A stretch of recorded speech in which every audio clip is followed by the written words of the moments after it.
taken a torchlight looking for the energy minister. We cannot find the energy minister. Mr. Energy Minister, where are you? Bring back our lights. Nowhere to be found. The emerging power crisis during the second term of His Excellency President John Dramani Mahama obviously will be deeper, and it appears that it's going to be darker and deadlier. Across the country, businesses are gradually grinding to a halt, industries are scaling back production, and hospitals are struggling to save lives without consistent electricity. Yet they go to the hospitals and all they know is sacking the chief executives. Sack them, sack them, sack them. That is all that the ministers are doing. Targeting chief executives and sacking them, instead of putting on the lights. Home appliances are burning out, livelihoods are vanishing, and the national mood is collapsing under the weight of government inaction. Mr. President, you have performed badly, poorly. Indeed, the failures that we have cataloged so far are not exhaustive. The cocoa farmers under NPP, cocoa price per bag was 3,000.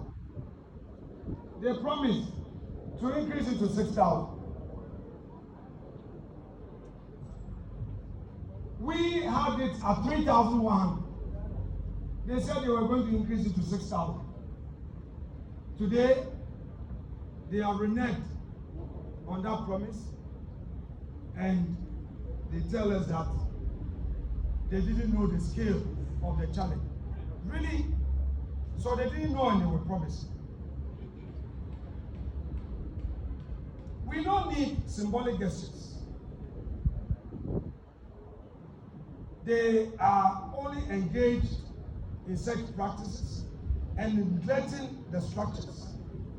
The deeper you look, the more you find that this government does not aim to transform, but they are engaged in a regression wrapped in rhetoric. Mr. President, you promised truth, but so far we are seeing evasion. Mr.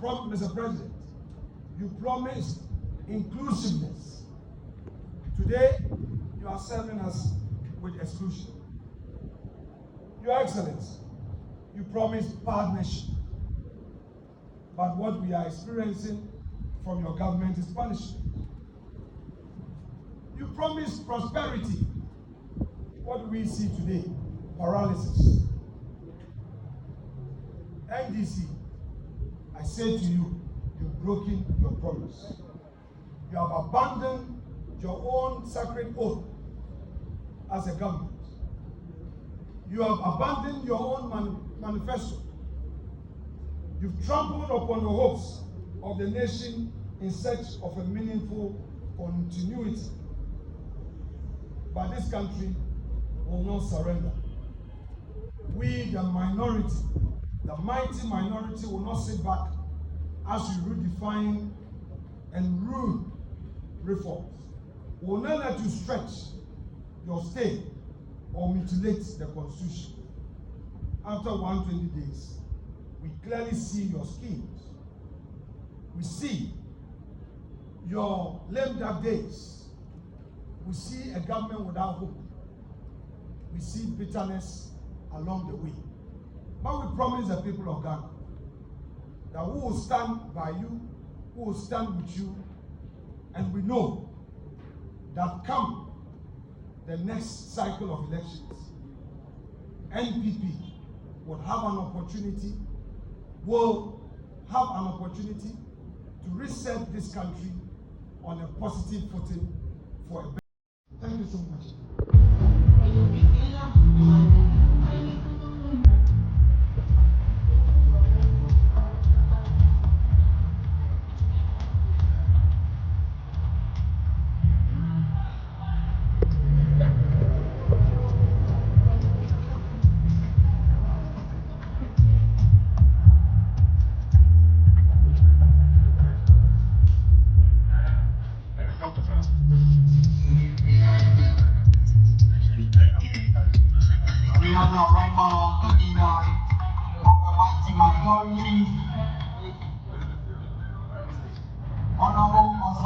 Alexander Afenyo marking together with the fatigable national organizer of our beloved party.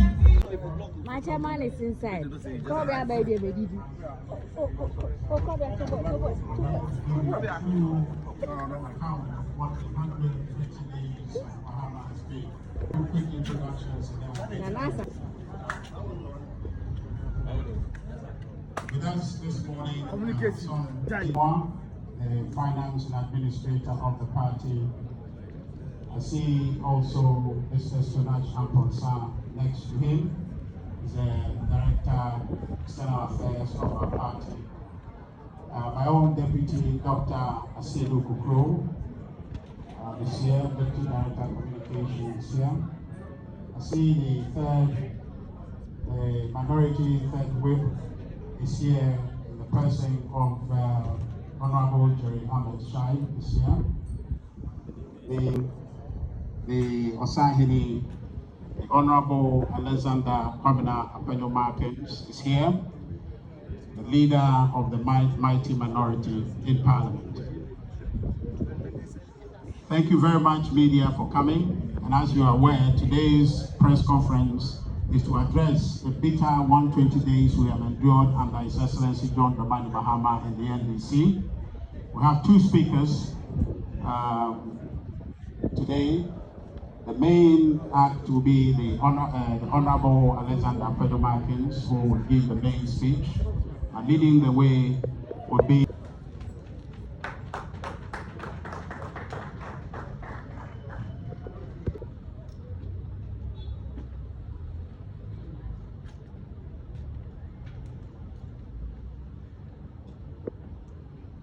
our National Communications Director. Let me, on behalf of the National Chairman of the New Patriotic Party and also the General Secretary of the New Patriotic Party, welcome you all to the New Patriotic Party's headquarters. We also welcome the leadership of the mighty minority, led by Osahini Alexander Kwamina Afenyo Markins. Let me, on behalf of the party, say that we appreciate the work they are doing in Parliament,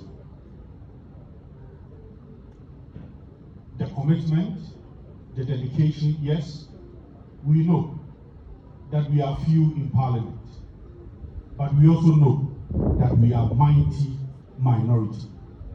And indeed, they have worked and they have achieved this particular name. We have had an effective collaboration with our minority caucus in Parliament. And today is a manifestation of such commitment and collaboration.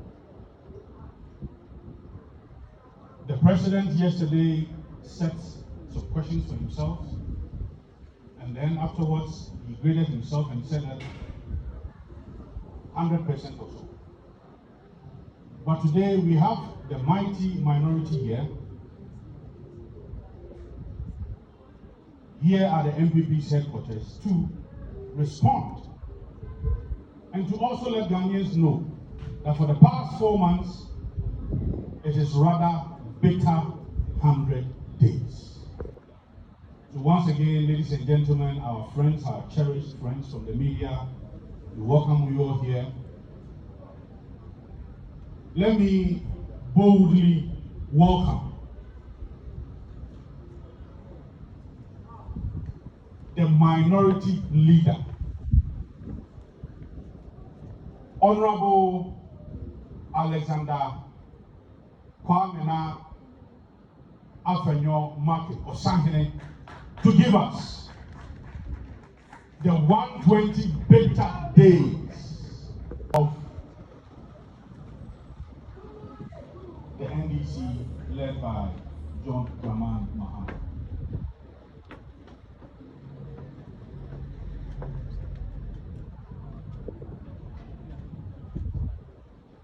Hello?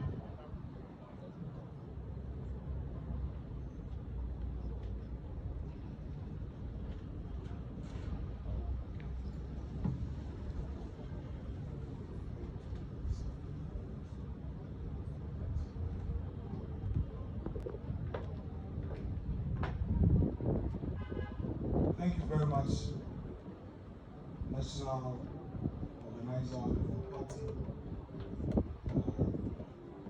Director of Communications, and other members of the National Executive here for this collaboration that has resulted in this engagement to let the people of Ghana know that great betrayal of the NDC government, the 120 days of a bitter Ghana under President John Dramani Mahama. As you've already been told by the national organizer yesterday, Mr. President marked his own script, a script that the questions were set by him, and after that, he gave himself a mark. This morning, we are here to expose all the lies, the falsehood, and the inconsistencies. We call it NDC's Great Deception, from their own social contract to a social collapse. 120 days of bitter government under John Dramani Mahama. In the lead up to the 2024 general elections, candidate John Dramani Mahama released a document titled Mahama's First 120 Days Social Contract. It was marketed as a sacred pledge, a hard-coded promise to the Ghanaian people, time-bound and specific. It was designed to inspire trust, rekindle hope, and restore the image of a party that was seeking for another opportunity to rule this country. The NDC promised to scrap taxes like COVID-19 levy. They pledged to ban illegal mining, slash import duties, revive industrialization, launch mass employment programs, hold public officials accountable, increase cocoa prices. Not the least, we promise the people of Ghana a 24-hour economy under 133, one job, three shifts. Then on January 7, 2025, standing before the Republic, His Excellency declared, quote, "I intend to tell you the truth," end quote. He claimed he would act with, quote, "decisiveness and restore," quote, "faith in institutions and initiate what he called a national reset." But after 120 days of his presidency, the truth is brutally clear. The social contract was a political bait and a switch, a glossy list of promises not meant to be fulfilled, but merely to be flaunted, exploited, and forgotten. 1. The taxes remain. 2. Contractors remain unpaid. 3. Illegal mining rages on. No state of emergency in sight. 4. Industries continue to suffer. 5. Unreliable power supply, what I call doomsday rumors, is unfolding. Further, the job creation pledges have turned into press releases without action. The cocoa prices the farmers who were promised that 3,000 per bag of cocoa was going to increase to 6,000 per bag have also been disappointed. And the slight stability of the cedi, now claimed as the Mahama miracle, is nothing more than a byproduct of a weakening US dollar on the global stage. This, fellow Ghanaians, is not a matter of political disagreement. It is a matter of deliberate national deception. And as you are well aware, this is not just a speech, it is a call to remembrance and resistance. It is a forensic audit of the presidency that campaigned with the agency of a reformer, but now governs with the indifference of a ruler long exhausted by ideas. I dare say that the lame dark days of President John Dramani Mahama has already started.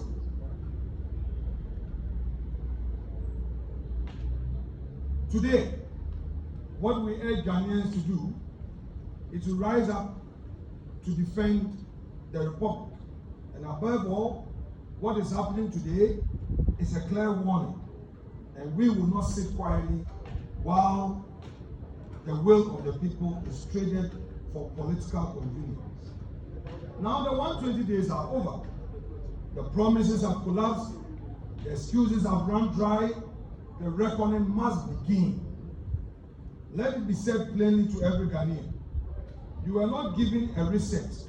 You were sold a recycled flavor. And now the clock has run out. Accountability must take center stage. Let history recall this moment, not as a dawn of renewal, but as a day the veil of betrayal was torn away. Now, let me give you the details. The promise of constitutional fidelity. Today, the executive has broken this promise. What we experience now is executive lawlessness. On his inauguration day, His Excellency vowed, quote, "I shall strive to exercise sound judgment and be willing to act timelessly to resolve our challenges," end quote. But when faced with a clear breach of Article 286, when his appointees failed to declare their assets before taking office as constitutionally required, he did not act lawfully.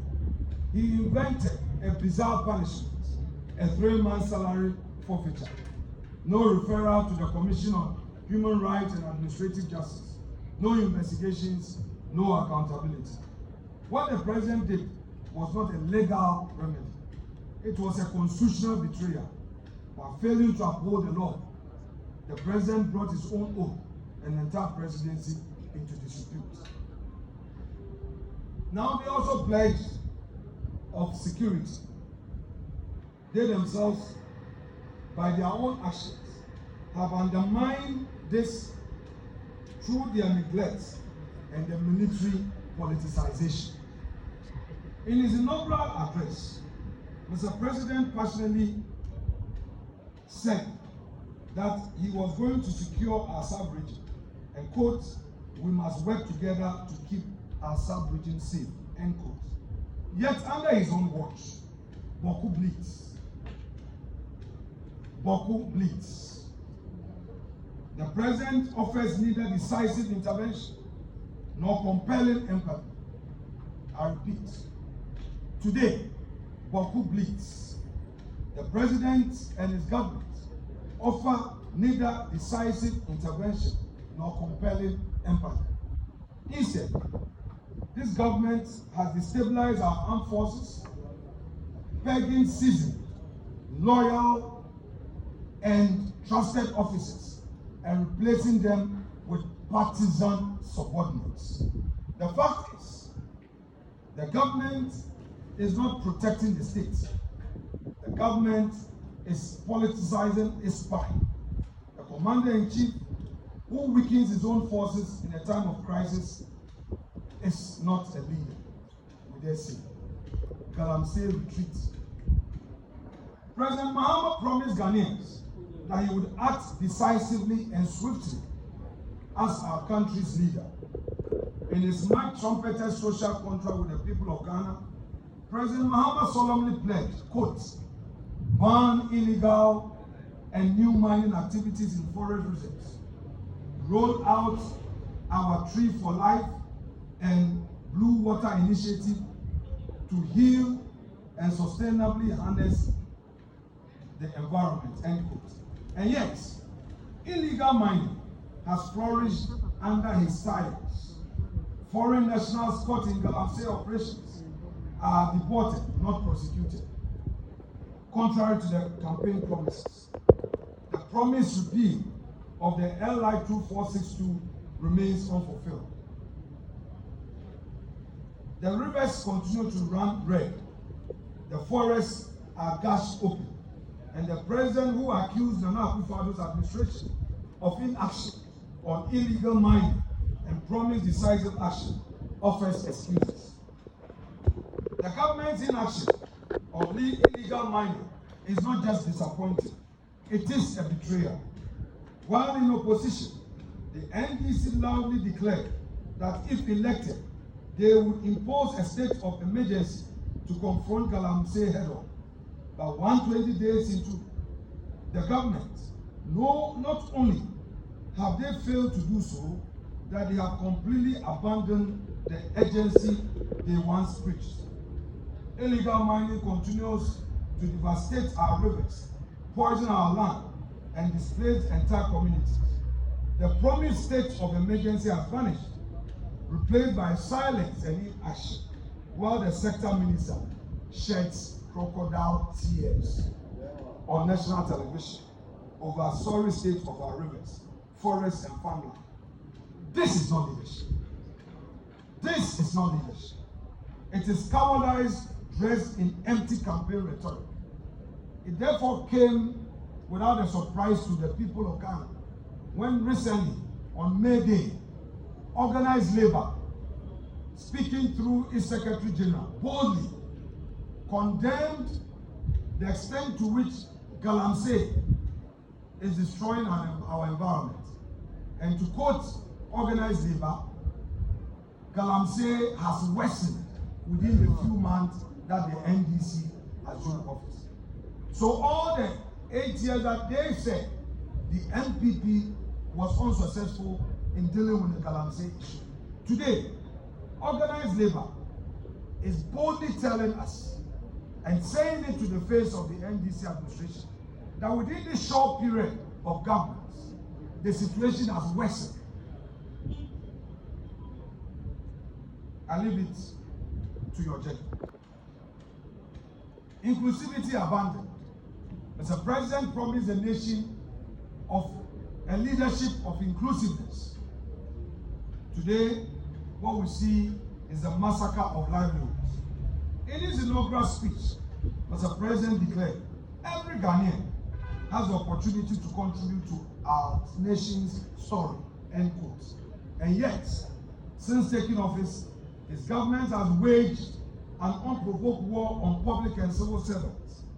Thousands of civil servants, especially the youth, have been dismissed, not for corruption and incompetence, but for getting employed by the state before his return to the presidency.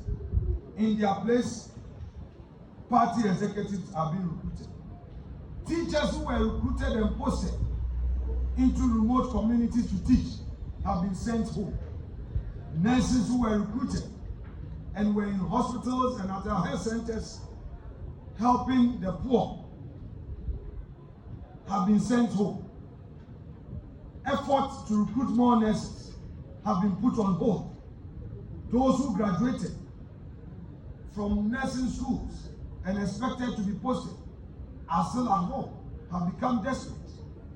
And we have a government that is rather creating more unemployment than employment. We say this is not inclusivity. This is not inclusiveness. This is ideological cleansing. This is not a president for all. It is a government for only the NDC. We have two Ghana now. The Ghana for the NDC, where only their party's full soldiers enjoy, and the Ghana for others who must go through the bitter experience, pain, and misery. Youth has now reduced to a mere PR stance. President Mahama told our youth on January 7th, quote, "This movement is a powerful affirmation that your voices matter. We are committed to creating opportunities for education, entrepreneurship, and employment," end quote. But those words now mock reality. The ambitious one student, one laptop policy of the NPP government has been shelved. In its place, a flash, empty promises to train 1 million youth in coding without equipment, personnel, or infrastructure. Did we go or did we come?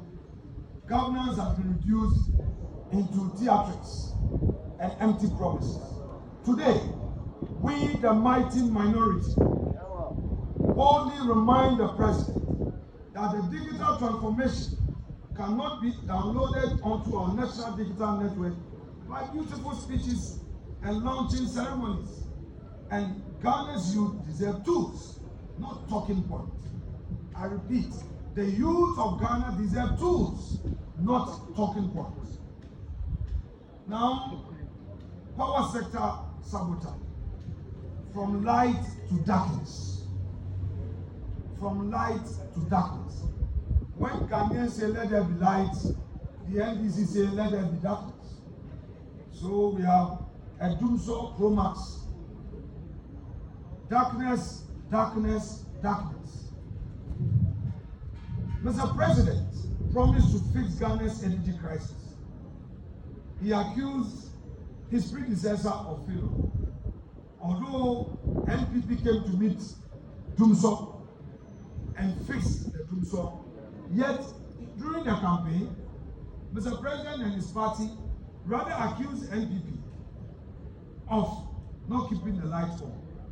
But let's all be honest with ourselves. The last 120 days, we have seen persistent power outages, low voltage, and silence in the face of national inconvenience. Not a single moment, a single day has the energy minister addressed the Ghanaian people on the energy crisis. Where is the energy minister? Is he lost in this darkness? We are taking a torchlight looking for the energy minister. We cannot find the energy minister. Mr. Energy Minister, where are you? Bring back our lights. Nowhere to be found. The emerging power crisis during the second term of His Excellency President John Dramani Mahama obviously will be deeper, and it appears that it's going to be darker and deadlier. Across the country, businesses are gradually grinding to a halt, industries are scaling back production, and hospitals are struggling to save lives without consistent electricity. Yet they go to the hospitals and all they know is sacking the chief executives. Sack them, sack them, sack them. That is all that the ministers are doing. Targeting chief executives and sacking them, instead of putting on the lights. Home appliances are burning out, livelihoods are vanishing, and the national mood is collapsing under the weight of government inaction. We are seeing today is not intermittent disruption. It is a national emergency. And yet, the Mahama administration continues to offer excuses instead of solutions. Instead of resolving the problems, he recites blames like a broken record. Ghanaians deserve lights, not lectures. Leadership is action, not endless lamentation and blame game. Mr. President, NDC government, bring back our lights. You were not elected to lament. You were elected to do the work and fix the lights and fix the problem. You promised in your sonar that you were going to fix the problem. You are not fixing the problems. fix the problems. Now, assault on the judiciary, siege. His Excellency promised, quote, reset the faith in leaders and institutions, end quote. I repeat, His Excellency promised reset of faith in leaders and institutions. But what is it that do we see? He has instead launched a chilling offensive against the judicial independence, attempting to hound the Chief Justice out of office under contrived pretexts while pushing through a 7-handpicked appointment to the Supreme Court. It has never happened in our democracy where the president makes a direct appointment and more or less coerces the Judicial Council to swiftly, whether they like it or not, approve of same. The practice has always been that nominations are made by various stakeholders. The Ghana Bar has an input. The Office of the Chief Justice has an input. The Judicial Council itself has an input. The government, the president acting through the Attorney General makes an input.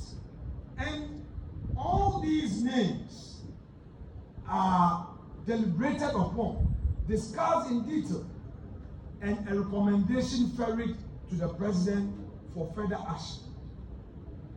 May I refer the government to the matter of Ghana Bar Association versus Attorney General,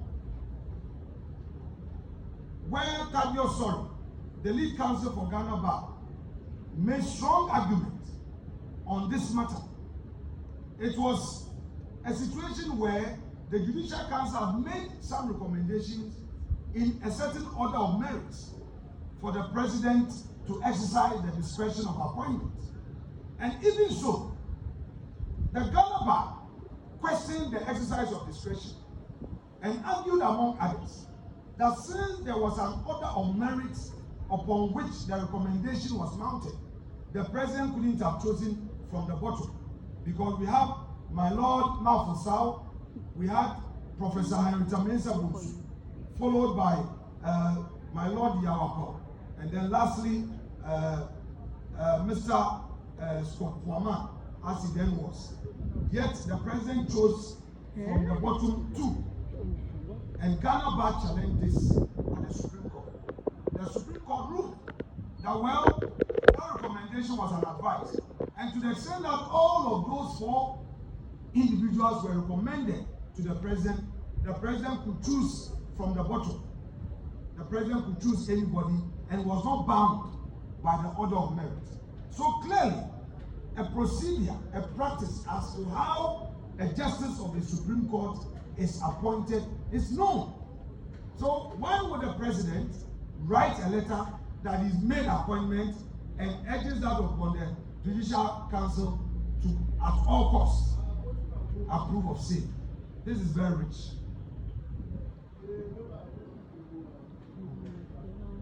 The president and his government are not on a journey of reform. They are doing court packing. This is dictatorship disguised as democracy. And we, the minority, will not stand for it. Now, they are silencing dissent. The return of iron fists. They promised that they will allow free speech. But today, the political opponents are threatened. They will send their attack dogs on radio. When they think that you are being critical of them, they start to threaten you. Even journalists come under attack. The Secretary General of TUC, who boldly echoed the views of organized labor, is under attack. Even the views expressed by GBA also came under attack. And then they find a way of using social media to spread fake news and falsify information and crush genuine views expressed to shape governments. But let me remind Mr. President that in his own inaugural address, he called for accountability and promised to fight corruption. Yet, as I've already said, journalists have been harassed. Opposition MPs, like my brother John Tilford, recently became a target because he had raised a critical national issue, which required the security agencies to engage constructively. They personalized it and they made him a target. It was an eyesore when they unleashed NIB officials at his residence, wielding guns and wearing masks. Did we go or did we come? What we experience is another vendetta, and this is not justice, an opportunity for all Ghanaians, rather persecution. They promise constitutional reform, but we don't trust them. What they are doing is not constitutional reform, but they are attempting to create a Trojan horse for perhaps, if not lifetime presidency, a third-term presidency. Already, we have heard the national chairman of the NDC complaining bitterly about the internal struggle for succession. The NDC is abandoning governance and rather thinking of their party interests. Why would the national chairman, no less a person than Mr. Asebiu Katia, boldly go on radio in less than 90 days be talking about that internal problem? We are also aware that another group in the NDC are pushing for a third term for President Dramani Mahama. Is the reason why, instead of the promised governance and constitutional reform, we are seeing a new agenda. What we know is that there is a sinister and diabolical plot firmly underway to tighten the president's grip on power and prolong his days in office. So they knew that the firmness of the Chief Justice will not allow this. So they started to unleash the attack dogs on the Chief Justice to try and clear out of the way so that they will have their way. But we, the minority, today tell the NDC government they will never have their way. We see diabolical schemes, we read the signals, and we say this clearly. Ghana is not a monarchy. We will not be ruled for life. We will not let one man desire for autocracy and unchecked power rewire the constitution to suit the ambitions of a desperate party. So the hawks in the NDC who are so power drunk and are pushing through this third-term agenda, let them stay their hands. The other hawks in the NDC who are thinking succession and are not making it possible for the president to govern, and all they care about is their internal struggle for who succeeds him, we are telling them too that they are hurting the country. The government has already entered it, named that date, looking at all the signs of the war. This is affecting the ordinary people, and they should wake up to the reality of their bona fide governance. Governance. Governance. We are wide awake.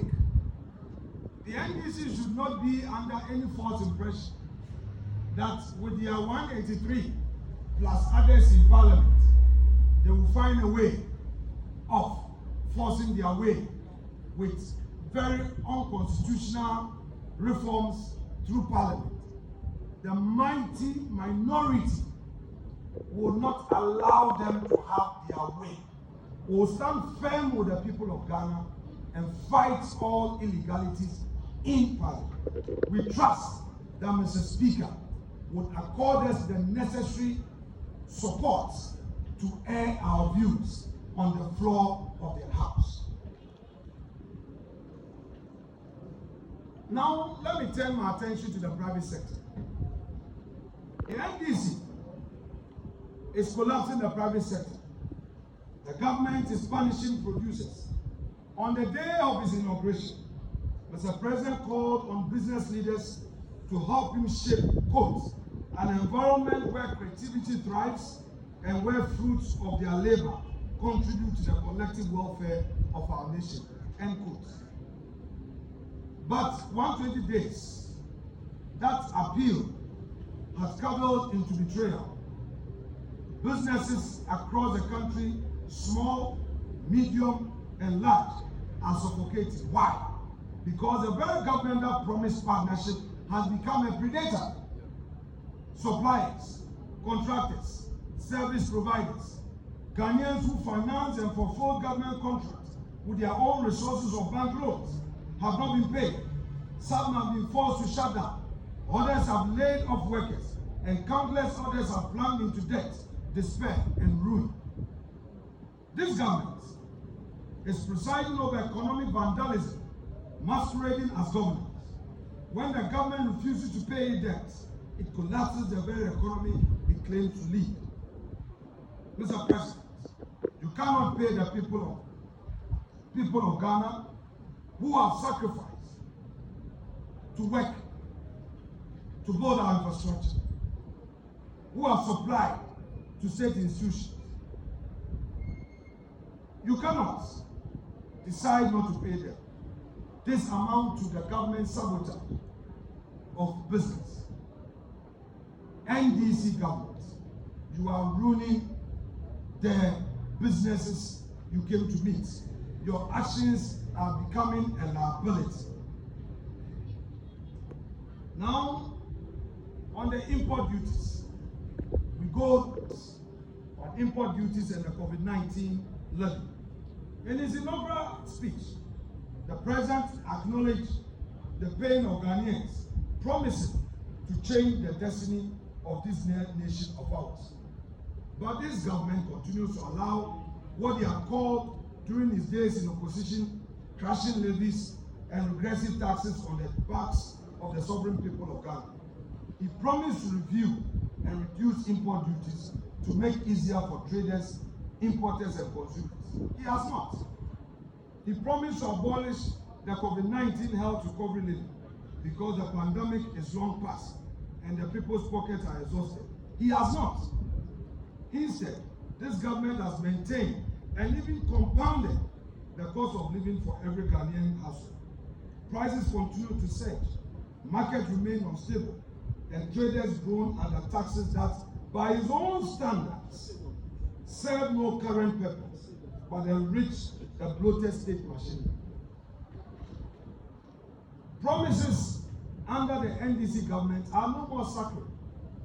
They are just tools for winning elections and excuses for not governing. Betrayal of industrialization, killing jobs, killing hope. The president pledged in January to implement a 24-hour economy to stimulate growth, to stimulate local industries and attract investment, end quote. But instead of building upon the 1D1F initiative, a bold, pragmatic program that used tax incentives to ignite industrialization across Ghana, the government of Prez Mahama has shelved it. The government has discarded it, abandoned it, and killed it. Factories that were planned under the previous administration now sit idle. Investment plans have stalled. Thousands of potential jobs have vanished before they could materialize. The message to investors in our economy is loud and clear. You are not safe here anymore. Mr. President, your reset is not a lifeline for the economy. It is suffocating lockdown on production. You are not creating jobs. You are killing them. Now it is rich to hear the president tell us in Sona that the flagship projects, the flagship program, 24-hour economy, also known as 133, one job, three shifts, would find space in the 2025 budget. That is what the president told us. That Dr. Forson, his finance minister, will pronounce on the 24-hour economy. But what did we hear? Another matricle. When Dr. Atu Forson appeared before the House with a budget statement, no mention was made of the 24-hour economy, their own famous flagship program. What Dr. Forson promised us was that, oh, the 24-hour economy is being considered. And yesterday, as typical of them, they have inaugurated another committee. They said there's another committee responsible for enacting the 24-hour economy. Hey, President Mahama. Hey, President Mahama. Hey, President Mahama. About the same 24-hour economy at Tonsio, you promised that you are going to create the enabling environment for businesses to thrive. This should find space in your first year budget. If you really mean business, in your first year budget, that should feature. The government has failed us. Government of lamentation, government of talk, and less action. What did they say to the women? The women banking. They went to the market. They said that there will be women banking. Every town, every city, every region will have the bank being established. During the vetting, when we asked them, they said they were going to put the necessary support systems in place to get the licenses for this new bank. In their 2025 budget, the Women Banking Initiative was allocated a paltry sum of 50 million cedis. 50 million cedis. And to me, the market women in Winneba, there will be 2,000 Ghana cedis per year. Eeii, President Mahama. Eeii, President Mahama. Eeii, Menyo low. Menyo.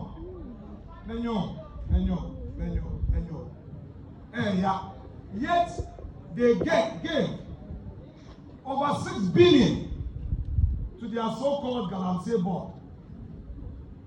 That gold board that they established. What is it for? Convert $275 million into cedis and get the cedi. They abandoned their own flagship initiatives and agriculture in the budget. They only allocated a paltry sum of 1.5 billion cedis. Even if you break the 1.5 billion cedis down, 950 million alone is for compensation. So the Erikopoku, the agri minister, sitting at the ministry, is a redundant minister. I don't know the work that the agri minister is doing at the ministry, because there's no budget for his ministry. How are they going to implement the Akukon Kitikiti? And then they loaded a lot of money under that so-called big push, which we are going to scrutinize.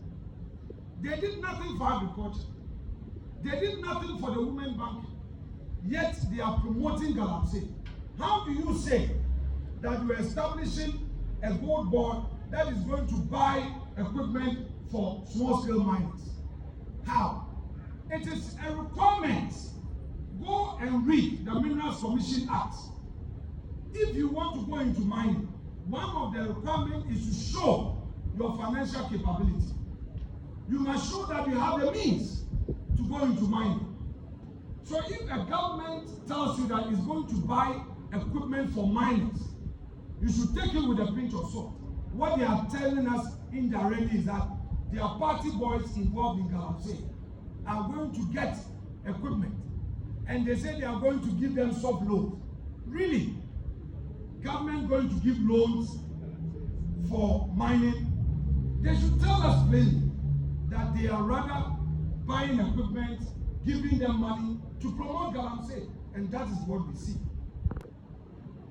Now, they themselves are undertaking some false praise and making some claims. They claim that the cedi is strong because of the government's effort. I am a businessman. I would be happy any day if our local currency is strong, because that would help grow the business of Ghanaians, including me, who is a private sector player. But that is not the case. In this government administration, we know all they know is deceit. They are claiming credit for what they have not achieved. We know on the global stage, the US dollar itself is having its own challenges.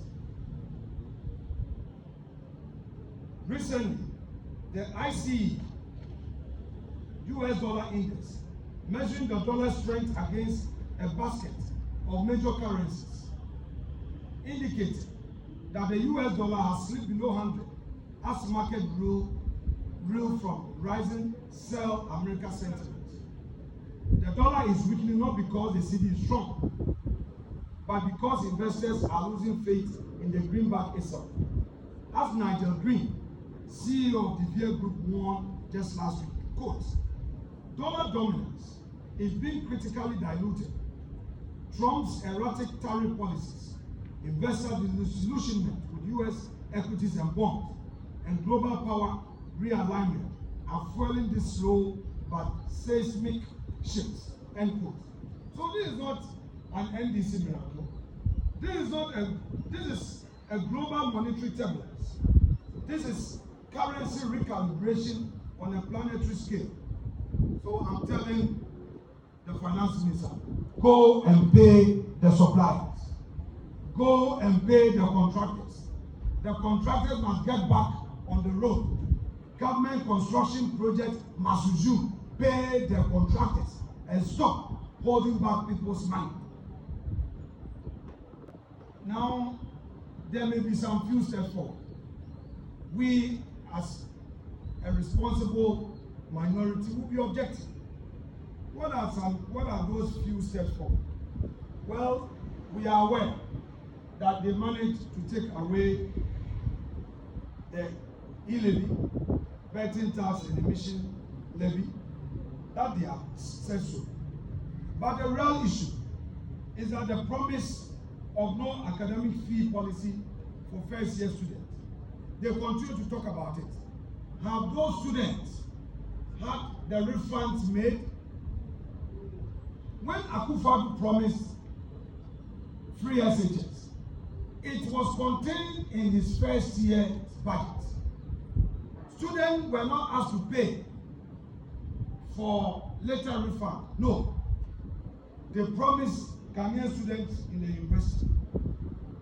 What they are telling them is that, we are going to do it. But it's not a talk that we are after.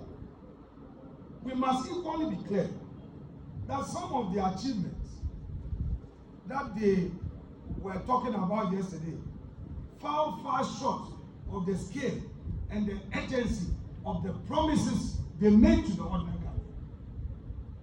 You can't just talk about some few achievements that in real terms have no impact on the economy. If you want to talk about achievement, talk about achievements that have made profound impact on the economy. And we invite them to a debate. They are lucky Parliament is on break. But we will hold on to our submissions and deal with them on the floor of the House. They should tell us the so-called achievement. What real impact have these achievements made on the economy? Zero. Let me quote a policy analyst, Michael Kosi Dede. He noted on Channel 1 TV, that only 9 out of 26 items in President Mahama's 120-day contract have real substance. The reset, he said, are, quote, largely symbolic and cosmetic. I couldn't have agreed with him more. I adopt this submission as though they are mine. And I adopt them because this analysis is speaking to the real issues that confront you and I. When the appointment of ministers, an obligation under the Constitution, was presented as a milestone, I laughed. Clearly, to me, it revealed a government more concerned with optics than outcomes. You claim you've appointed few ministers, but you've appointed more partisan political staffers at the Jubilee House and other state agencies. So what are you talking about?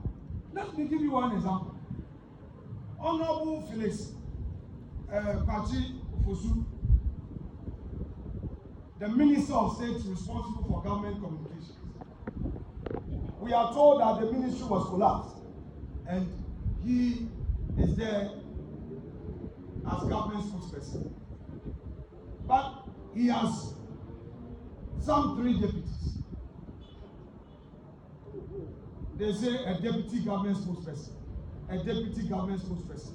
And then at the same presidency, you have a communication director. At the same presidency, you have a director of research. Then you have a director responsible for agriculture. Eeii.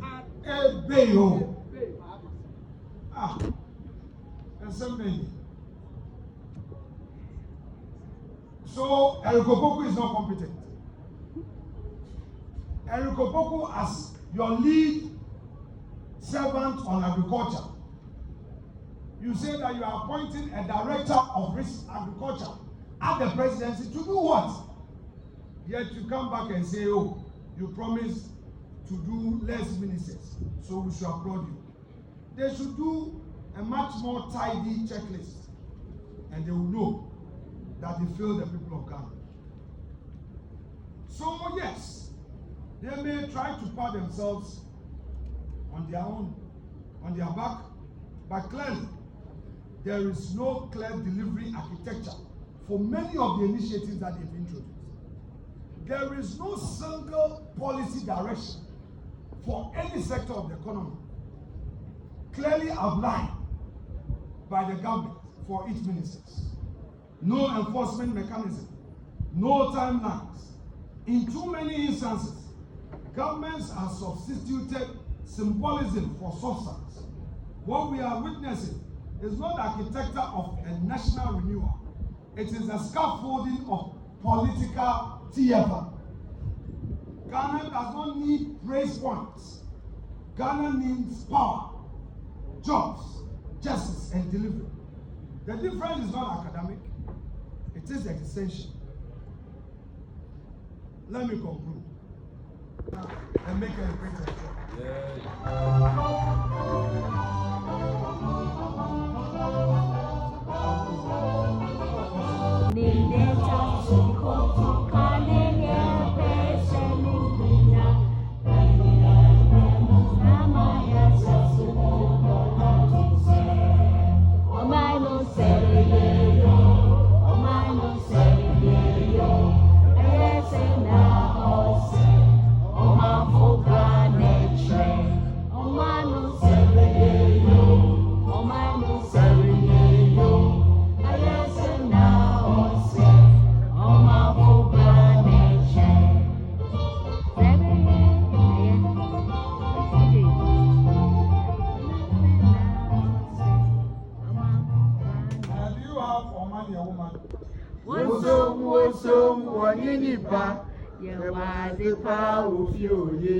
Yama ya bere ye, nebeye ya efi ye nara.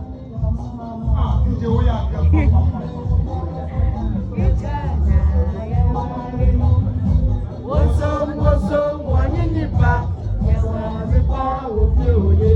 Yama ya bere ye, nebeye ya efi ye nara. Oma ya womana, oma ya memana.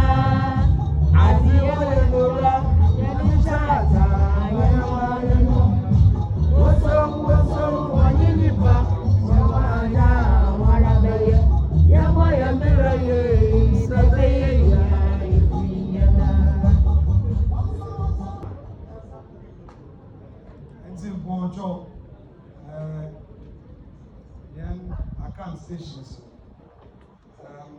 We are free and obey. I am the Domkuma Yawa Parliament, the Anian Party, being for. Yes, my young kind. Also use this opportunity to thank all who came out to join us on Monday to demonstrate defense of our democracy, defense of our judiciary's independence. Thank you all for coming. God bless us all. Thank you. No size. The mighty minority leader.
Thank you very much.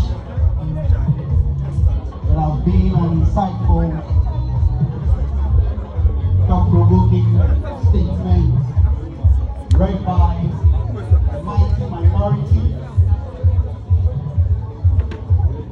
Honorable Osani Alexander Afenyo, eloquently delivered. Mandela. And his director of communications. Leader. And he has always lived up to expectations. He delivered on his promises.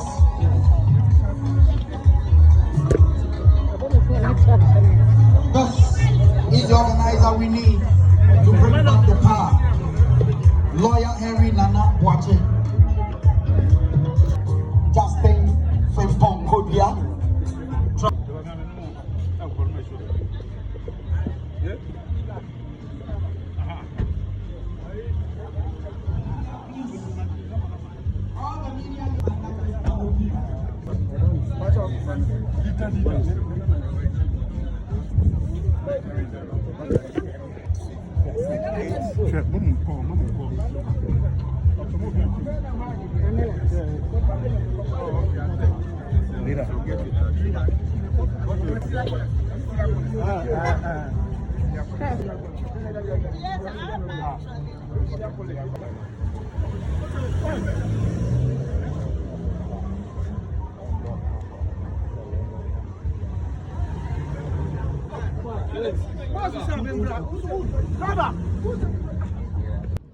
When the appointment of ministers, an obligation under the Constitution, was presented as a milestone, I laughed.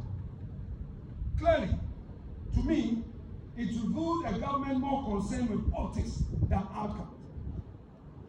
You claim you've appointed few ministers, but you've appointed more partisan political staffers at the Jubilee House and other state agencies.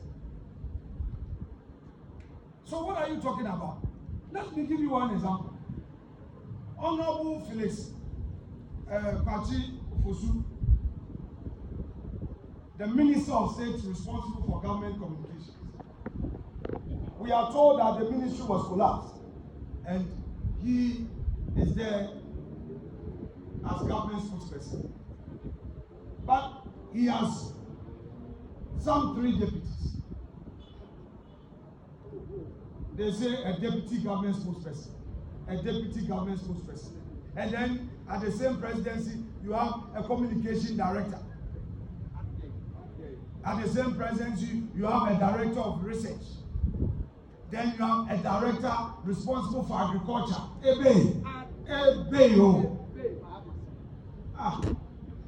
And so many. So Erikopoku is not competent. Erikopoku as your lead servant on agriculture. You say that you are appointing a director of risk agriculture at the presidency to do what? Yet you come back and say, oh, you promised to do less ministers, so we should applaud you. They should do a much more tidy checklist, and they will know that they fail the people of Ghana.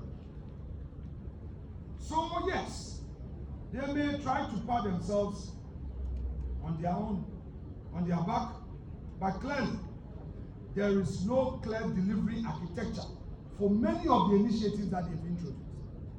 There is no single policy direction for any sector of the economy clearly outlined by the government for each minister. No enforcement mechanism, no timelines. In too many instances, governments have substituted symbolism for substance. What we are witnessing is not the architecture of a national renewal. It is the scaffolding of political theater. Ghana does not need praise points. Ghana needs power, jobs, justice, and delivery. The difference is not academic, it is existential. Let me conclude. You claim you've appointed few ministers, but you've appointed more partisan political staffers at the Jubilee House and other state agencies. So what are you talking about? Let me give you one example. Honorable Felix Pachi Fosu, the Minister of State responsible for government communications. We are told that the ministry was collapsed, and he is there as government spokesperson. But he has some 3 deputies. They say a deputy government spokesperson, a deputy government spokesperson. And then at the same presidency, you have a communication director. At the same presidency, you have a director of research. Then you have a director responsible for agriculture. Eeii. Assembly. So Erikopoku is not competent. Erikopoku has.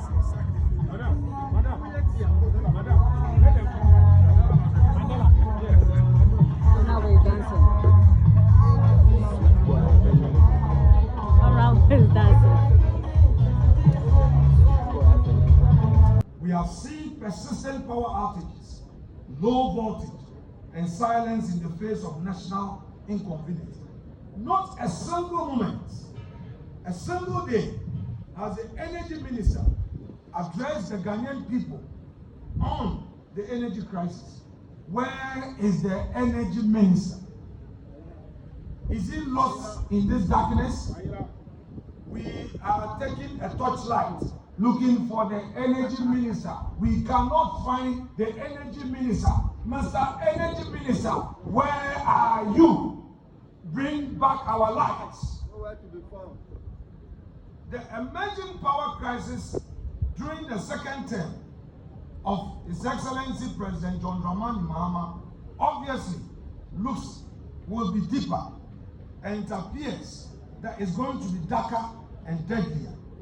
Across the country, businesses are gradually grinding to a halt, industries are scaling back production, and hospitals are struggling to save lives without consistent electricity. Yet they go to the hospitals and all they know is sacking the chief executives. Sack them, sack them, sack them. That is all that the ministers are doing. Targeting chief executives and sacking them, instead of putting on the lights. Home appliances are burning out, livelihoods are vanishing, and the national mood is collapsing under the weight of government inaction. Judiciary is independent. Thank you all for coming. God bless us all. Thank you. No size. The mighty minority